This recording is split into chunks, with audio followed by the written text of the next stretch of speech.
स्त्री पुरुषांच्या लैंगिक नात्यामध्ये दोघांना समान समान सुख मिळतं का?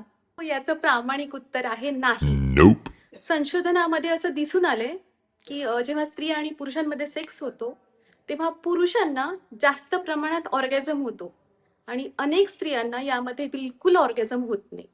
आणि गंमत म्हणजे याच्यात काही स्त्रीला आजार आहे किंवा प्रॉब्लेम आहे असं प्रत्येक वेळेस असेलच असं नाही.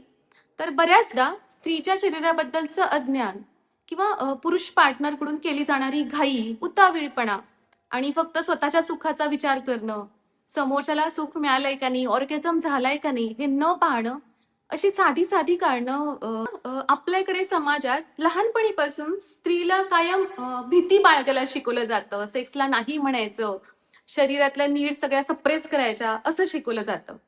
आणि ऑर्गॅझम म्हणजे सुखाचा परमोच्च बिंदू, याबद्दल इतकी लाज बाळगली जाते, गप्प बसायचं, सायलेन्स, शेम या सगळ्या गोष्टी याच्या भोवती निर्माण केल्या गेल्या आहेत.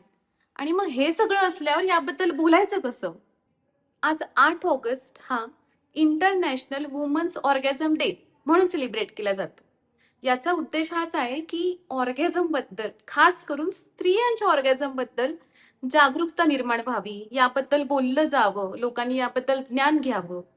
कारण ऑर्गॅझम किंवा प्लेजर, लैंगिक सुख, ही काही फक्त लक्झरी नाहीये, तर हा आनंदाने जगण्याचा अधिकार आहे. प्रत्येक स्त्रीला हे स्वतःबद्दल समजलं पण पाहिजे आणि आपल्या पार्टनरला आत्मविश्वासानं न लाजता सांगता सुद्धा आलं पाहिजे. तर आज इंटरनॅशनल वुमन्स ऑर्गॅझम डे निमित्त तुमच्या मित्रमैत्रिणींशी मोकळेपणाने चर्चा करा आणि सुख स्टेशनला फॉलो करा, व्हिडिओ शेअर करा, सेव्ह करा.